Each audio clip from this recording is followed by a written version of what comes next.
Good morning. It is a little after 3 in the morning right now, and I am putzing out of Port Angeles. There's more wind than there was forecast to be, which I think after my sail over to Port Angeles makes me a little bit nervous, but I'm going for it. Swirl can handle it. Have an almost completely full moon guiding me out, and it's, other than that, pretty much completely socked in fog.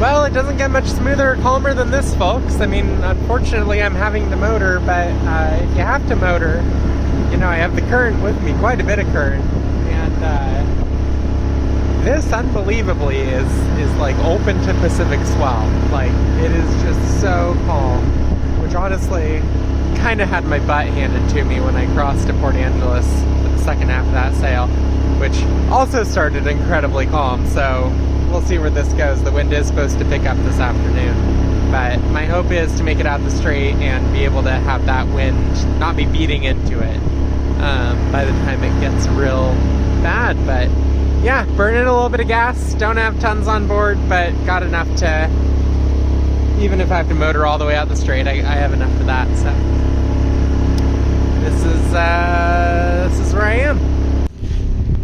It's a very subtle shift, but about 10 minutes ago, I noticed that the air smells a little bit different, and the wind has clocked about 15 degrees the different direction, and I think what it is over yonder is Vancouver Island, and I think I am now west of the prominence of Vancouver Island. I mean, like, I can look on a map and tell that I am, but I think that that's the difference in the smell of the air and the fact that it clocked around a few degrees. So this is really exciting. I kind of go through moments of like panic, and I'm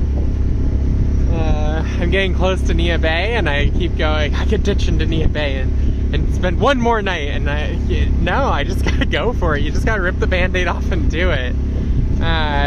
It's time. The weather window's right today.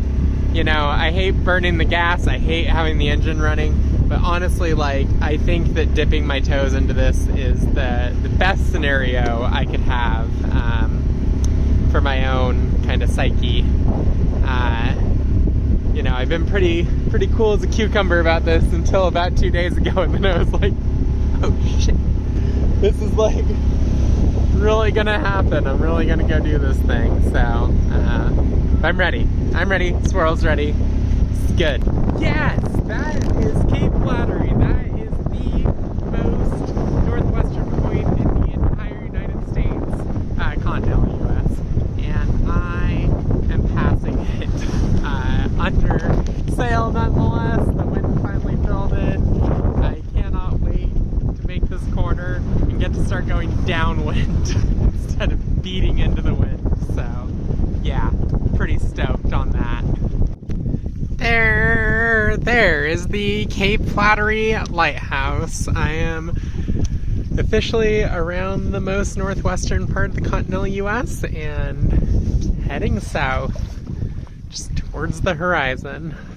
Just ghosting along. Could shake that reef out, but I don't think it'll make too much of a difference, because we're only doing 1.5 to 2 knots. Just a tiny little breeze. Just making sure that I keep pushing offshore here. Sounds like about 1 p.m. tomorrow I'm supposed to have wind fill in from the north. That'll start carrying me south a little bit faster, so for tonight it's pretty much just making sure I get far enough offshore that I don't have to deal with cargo ships too much. Speaking of which, there's one right over there. And obviously not drifting onto shore. So really hoping at this point on I don't turn the motor on again until San Diego. be pretty stingy about it, as I don't have very much fuel with me. And I had to motor almost 80 miles today. So, yeah, beautiful. Just having a little Spindrift seltzer water, enjoying the views. I did just catch a little fish, but it got off. I think I had too much line out, so I couldn't get it in before it got off. But it's really nice that the fog is finally clearing up. It's really pretty out here. There is sunset on day 1. Super successful first day out here. It's been beautiful. It's been a learning experience.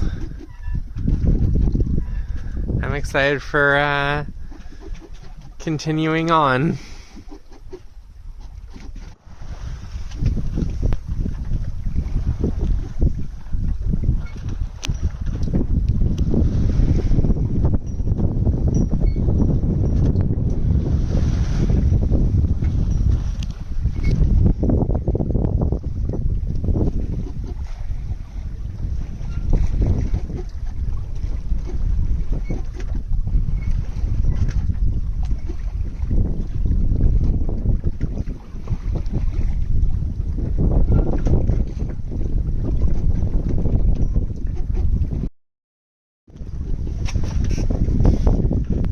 There is sunrise on the second day.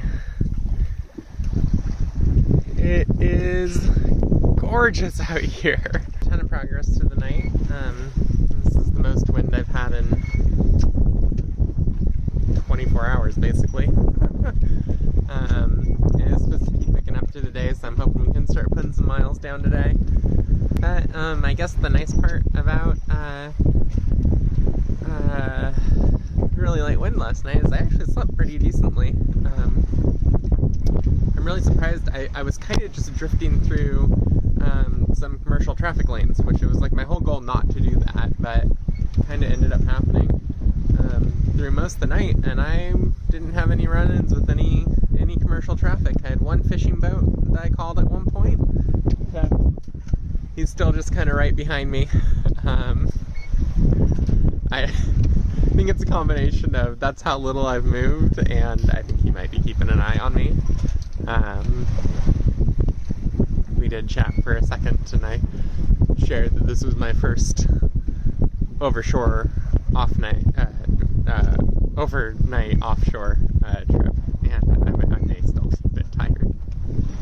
And the really incredible part through the night was I had a whole pod of humpback whales with me through most of the night, and they were surfacing really close to the boat. It was a little scary, but it was really cool. It felt like I was being escorted out to sea by, like, I don't know, some of the oldest things in the sea. It was a kind of spiritual experience, if I'm being honest. So all turned out well. I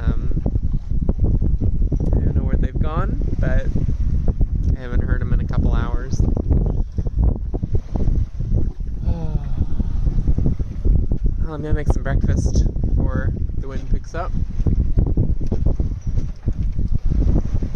Granted, these are very, very smooth conditions, but I was also extremely anxious yesterday. I'm very happy to report that I'm not dealing with any seasickness, so that's positive. I appreciate the commercial vessels that I have encountered so far out here.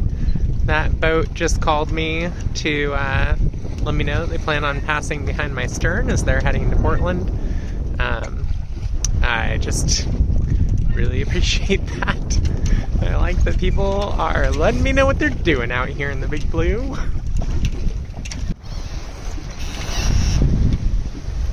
Currently trying to figure out what exactly is squeaking and how I can get rid of it. It hasn't done this before. It started at about 2 in the morning and it's very annoying. First reef in the main, I'm honestly probably going to go down the coast for the most part with the first reef in the main, because I didn't get that sheep block at the top replaced. And then 97% upwind jib. we're flying along at 5 knots. Just beautiful blue as far as the eye can see. A couple ships on the horizon. Moon's still up there. Well, I feel like my big goal for today is to get the wind vane working. I was kind of lazy and just let Otto steer the boat all night, but it's time. The wind is fairly consistent. We're on a pretty good point of sail for trying to get this thing working. So this might be a frustrating process, but we'll see how it goes. The watercolor is just unreal. I've never seen water this deep blue before. It's beautiful. Just kind of ghosted along, 3.5, 4 knots. Washington is about 55 miles that way. That way? That way. Still sailing out offshore, and yeah, this is pretty cool. There's a little squall over there, but I think chasing it. In theory, this wind is supposed to fill in a few more knots today. Looking forward to that. This is also fine. You might be able to tell by how blurry I look. Most of what I've been doing today is sleeping.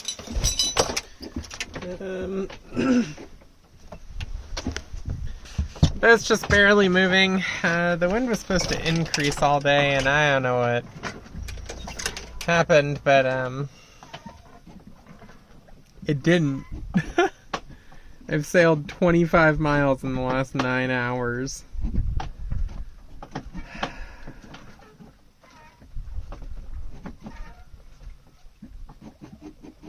Yep. I don't really know what else to say other than that.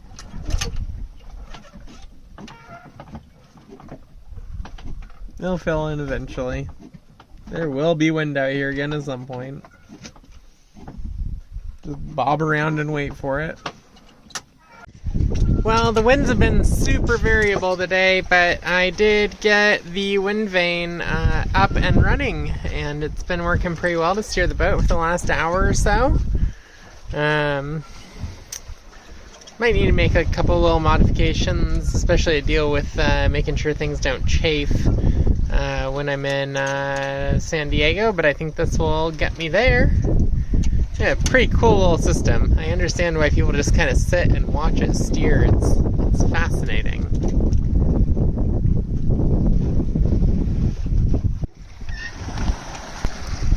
There are dolphins! Come say hello, friends! So cool. It's a whole pod of dolphins. Oh, I'm so happy. My gosh, look at them.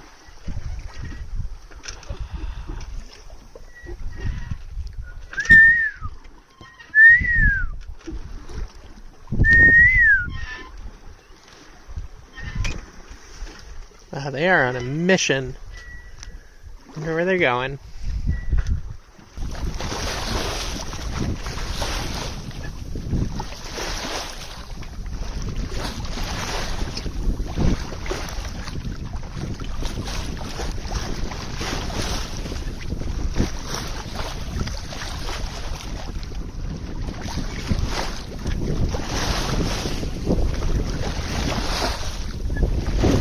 And this day was pretty great.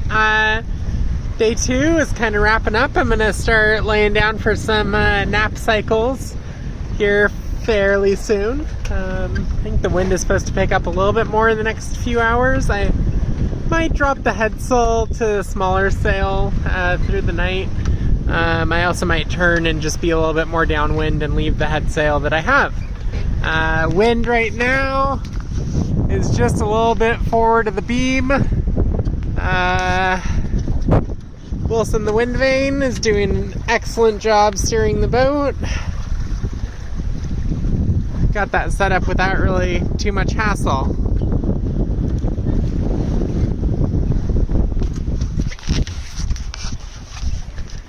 that's the end of day 2. I made about 50 miles today in the last 16 hours or so, so I guess that's okay. You know, kind of shooting for 100 a day, 100 every 24 hours. Didn't quite make that in the first 24 hours, made like 98. So yeah, making 50s, yeah, 50 some odd in a little more than the first half of the day.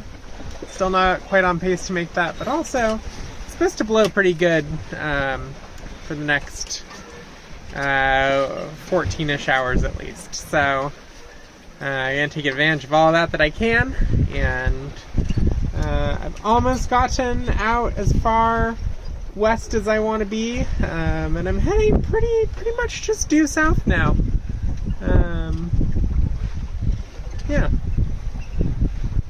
here I am. I've just started laying down for my naps today, going into tonight, but the motion of the boat changed, and so I looked up to figure out what was going on, and the wind has finally moved aft of the beam, which is something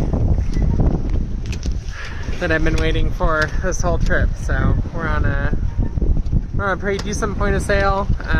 So I came out just to move the Traveler over just a little bit. It was just like right there. So that kind of gets this sail into the correct position, and then I use a jibe preventer so that it can't come back if the wind were to clock all the way around and catch the other side of that sail.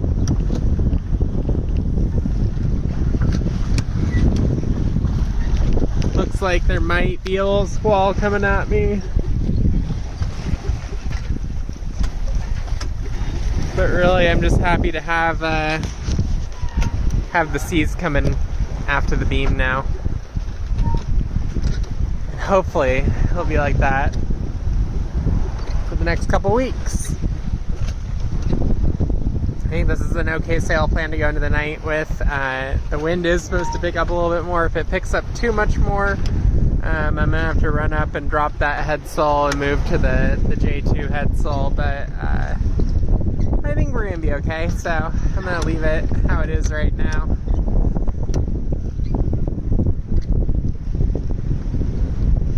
Because the boat has been heeled so much the last 2 days, I've made myself this little pillow barrier so that I just kind of stay wedged in here a little bit more comfy when I sleep. But this is where I crash. And I just have an alarm that goes off every 20 minutes from 6 p.m. to 8 a.m. So that I can get up and make sure I'm taking an active look around. Good morning. It's the morning of day 3, I think. And I finally had the wind coming from behind me, which is glorious. Last night was a little bit spicy, but I actually managed to sleep through some of the worst of it. Swirl did a great job just sailing herself.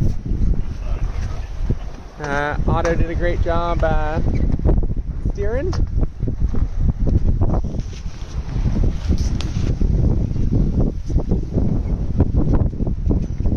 For the most part, it's pretty comfortable.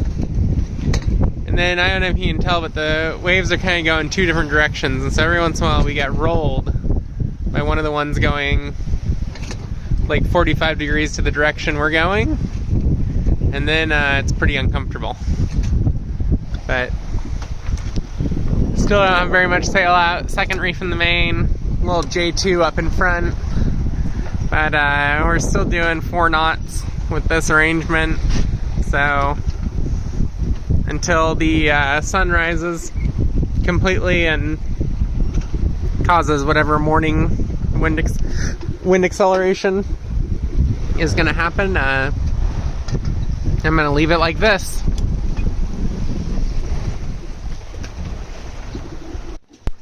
I've spent most of the morning discussing weather. Looks like, so today is Saturday, and it looks like Monday through Wednesday there's some pretty big weather on the California Oregon border. I am currently just about at the Washington, I'm technically still in Washington waters, I'm almost to the Washington-Oregon border. So, I'm only doing about 70 miles a day, so the likelihood of me getting there in time to have to deal with the weather anyway is not crazy likely. But I'm also a lot further offshore than my friend who's watching weather realized that I was. I'm like almost 100 miles offshore right now, which feels wild when you say it out loud, but here I am. And so his suggestion is to actually go west of the weather, which, like, I completely understand. But, like, emotionally, it feels like weather is coming. You should get closer to shore, not further from it. But I completely understand why. You know, essentially right now, I'm positioning myself between the coastal winds and the Great Pacific Depression. And that's kind of been the plan all along. And the plan was always, if big weather was rolling in, the likelihood is it would be safest to ditch out west, and so that's what I'm doing. The coast of Oregon, going into a bay there would kind of be the other option.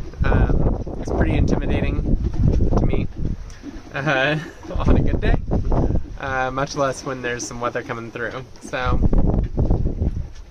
I think we have a good solid plan. I think it's going to work as long as the weather does what it says it's going to do. In other news, I haven't seen another boat in almost 24 hours, and all of a sudden, here's 3 of them.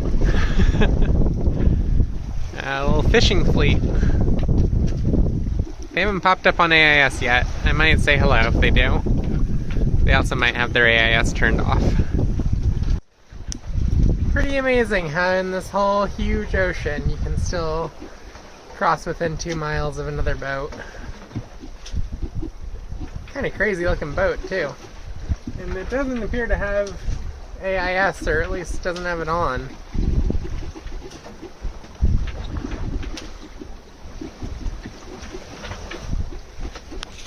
Well, I just caught the first fish that I'm keeping, and it could have gone worse, and by that I guess I mean that there is probably a reality in which I got more fish blood on myself, but it's pretty brutal. Anyhow, just draining over the side of the boat right now, and then work on trying to fillet this sucker. Probably about a 15-pound, I think it's called a skipjack tuna. Not bad. Yeah, a couple things to go better in the future, but this is the perfect size. This is exactly what I'm looking for to fill my fridge, so pretty stoked about that. Won't need to fish for another week or so.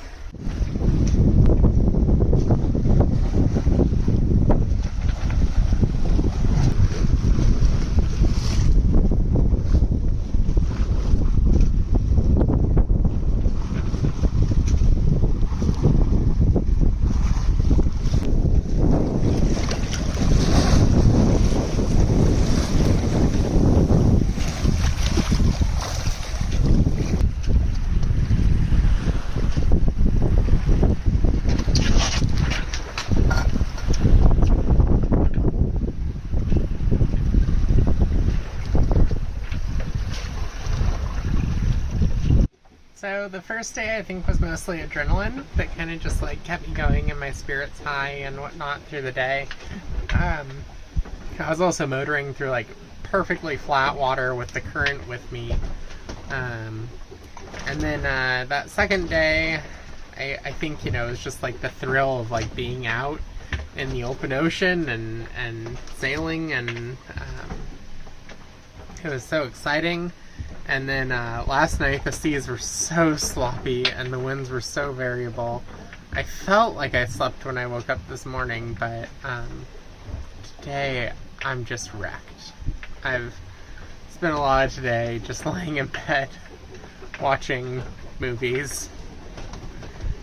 Swirl is sailing herself great. This is the first day that there's like consistent wind, and the seas aren't like terribly sloppy. and so I'm pretty much just letting her do her thing. When the winds die off too much, I go and switch from the wind vane back to the autopilot, and then when the wind fills back in, I switch back to the wind vane. I have the boat all open right now. The V-berth hatch is open, and I have a fan going here because it smells. It's only been 2 days. Yeah, I'm not quite sure what has led to that, but I think that airing the boat out, you know, usually I live with the hatch pretty much perpetually open, and so I think that the fact that I've had it all battened down, which was necessary for part of it, but, you know, now we're just bobbing around going downwind,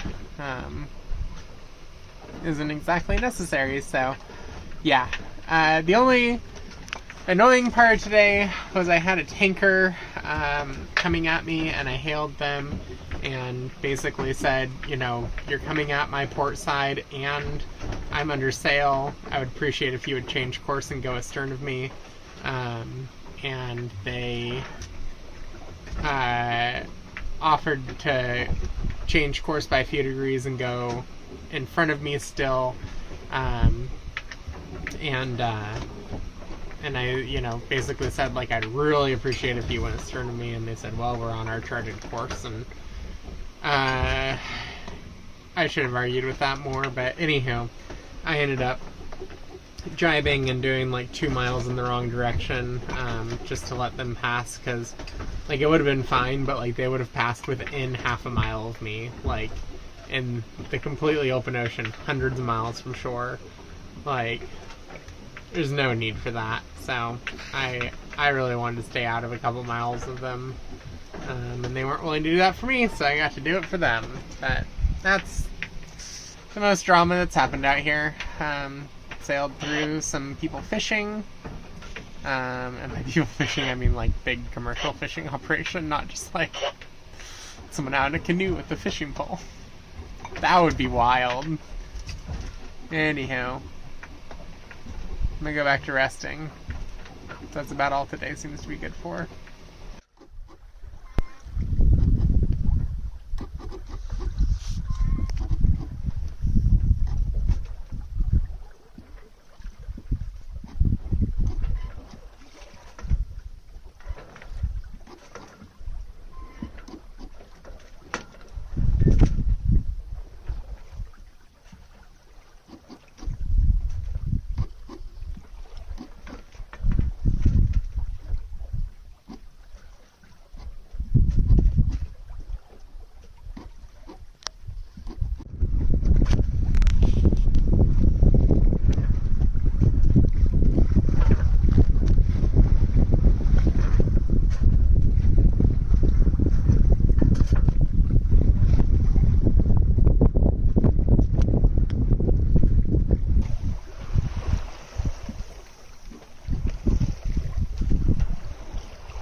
This morning the wind weirdly is coming out of the south, but I'm kind of surrounded by squalls, so I think this is just a breeze kicking off that. I really hope it doesn't last very long. I would like to continue going downwind, thank you very much.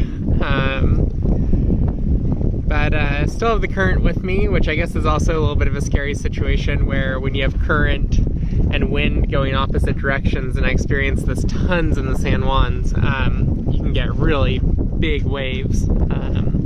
So far everything's pretty mellow, but like I said, I think it's just these little squalls over here on the horizon. I think that this is just some wind that they're kicking off that's kind of coming against the normal direction, because there's forecast to be like no wind where I am right now. And then today and tonight it's supposed to clock around and come out of the north again, push me south. I'm looking forward to that. And there's some real big weather happening tomorrow through Wednesday. This is what I was talking about. I was making sure that I was slowing down a little bit for and offshore far enough for, and both me and my friend who's helping me weather route think that I'm in a really good position right here, so should be fine. And I'll be behind the weather, so I shouldn't get the big seas from it either.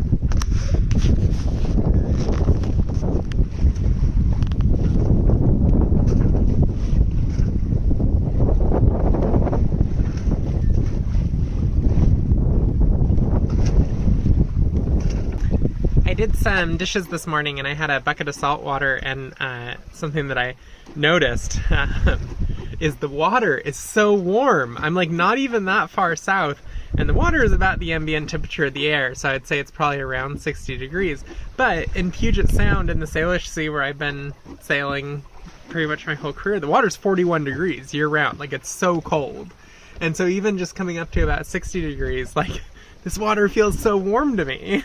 Not that I'm about to jump in or anything, but that was just kind of a crazy observation. And I think it's part of why, like, even in the middle of the night when I get out and do checks, for the most point, you know, I'm wearing a sweatshirt right now, but in general I've just been wearing a t-shirt, and that's been warm enough. And I think that must be why, is because the water's so warm, it just holds the ambient air temperature warmer.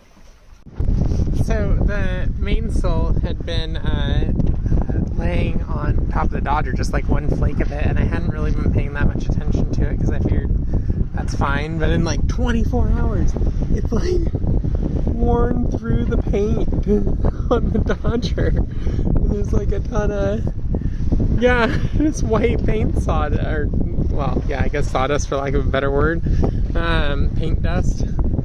That's wild. Okay, note to self, make sure the sail doesn't drag on the Dodger. This is like good marine boat paint too.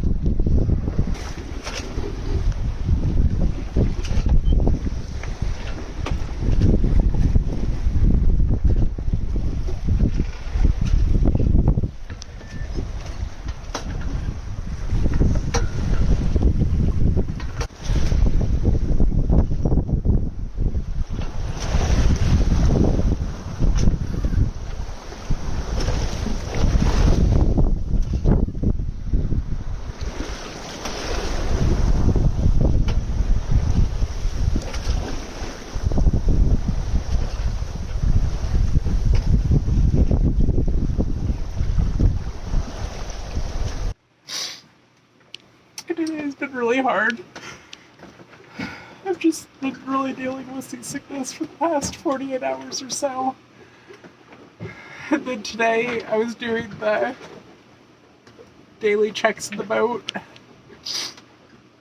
And the front keel bolt, oh God, the front keel bolt is pretty significantly weeping salt water. Not enough to be like a danger. It's like a couple teaspoons a day, but it means something is wrong. Sorry. It means something is wrong with the front keel mount and with the keel grid.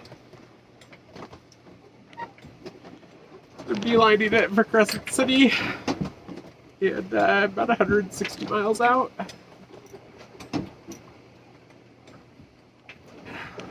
God.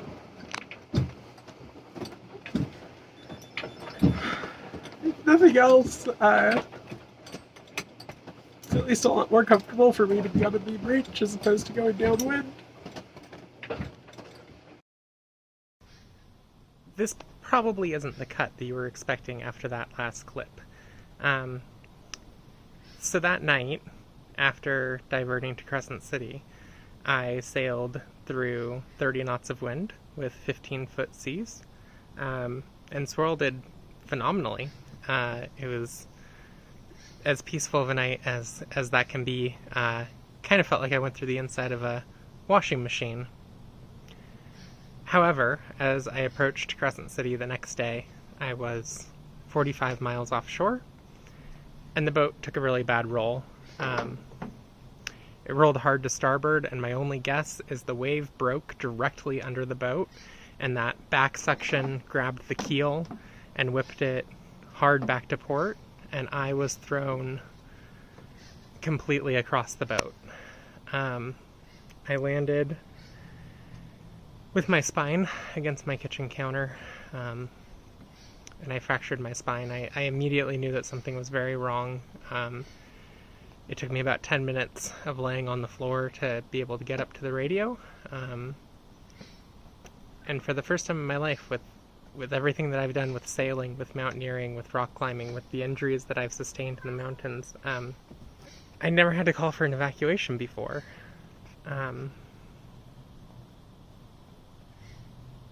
It was really hard to do, but there was no way I could have continued to sail the boat by myself. That was the most pain I have ever been in.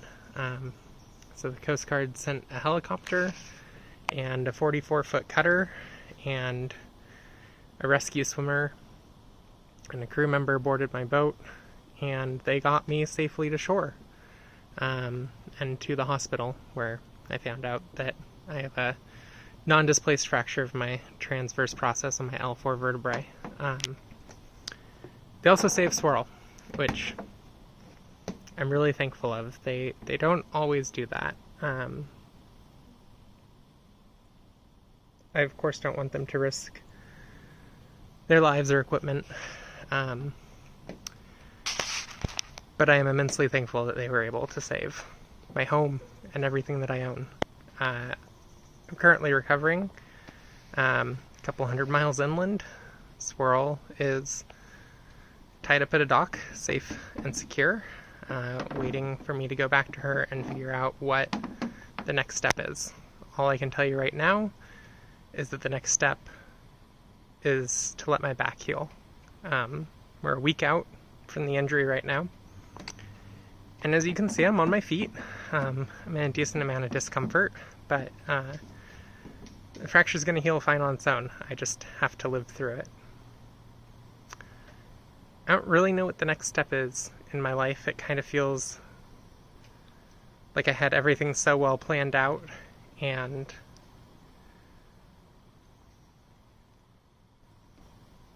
now everything's different. I am in no way saying that this is the end of my circumnavigation bid, but my head does need some time with this one, just to be very honest with all of you. And I appreciate all of the support and everything from everyone, and I never could have imagined that this would have happened 6 days in. The other problem is I don't think that the damage on Swirl is repairable. It has to do with the keel matrix, and the grid and how they laid that up was so structural to the boat. I don't know how I would go about fixing it. So this may also include looking for a new boat for the circumnavigation, which is heartbreaking. I put 3.5 years and $40,000 into Swirl to circumnavigate on her. So I don't know what's next, but I'll take along any of you who want to come. I want to continue making videos, and I just ask for some patience as I try and figure this out. So thank you all for so much support, and I'll post again soon.